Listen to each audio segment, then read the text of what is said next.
තමයි කියලා තිබ්බා ත්‍රිකෝණමිතික වගුව මතක තියෙන්නේ අමාරුයි ඒ වගේ කතාවක් කියලා තිබ්බා. එතකොට ඒකට කෙටි ක්‍රමයක් කියලා දෙන්නම්.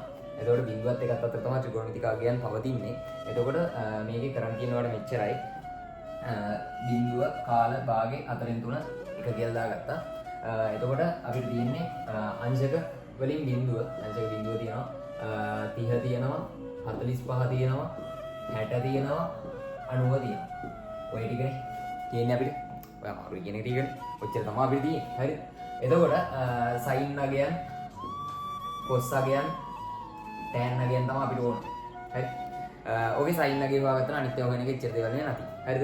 එතකොට ඔයාලා කරන් තියෙන්නේ හැම එකටම වර්ගමූල දායයන්. මෙයාට. එතකොට බිඳුව වර්ගමූල බිඳුවයි 4 එකේ වර්ගමූල කියන බං එකට වර්ගමූල වෙනවා 1යි භාග හතරට වර්ගමූල වෙනවා 2යි. එතකොට භාග වර්ගමූලේ එකට වර්ගමූල 1යි මූල 2යි. එතකොට මෙතන මූල 3යි 4ට කරනවම 2යි. එතකොට මෙතන එකම තමයි. මේකම අනිත් පැත්ත ගන්න. හරිද?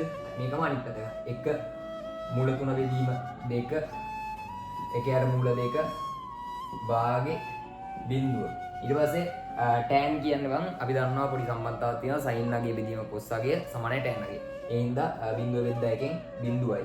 මෙයා බෙදගත්තාම දෙකට දෙක කියලා ගිහලා එකේ අත මූල 3යි කියලා එනවා. ඊට පස්සේ මෙතන ගානට එකම එක්කෙනාව දෙකට බෙදන්න දී.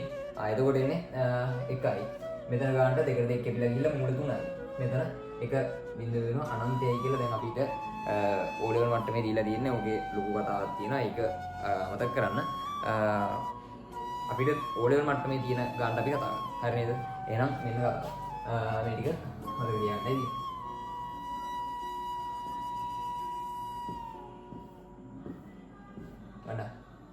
හරි නේද?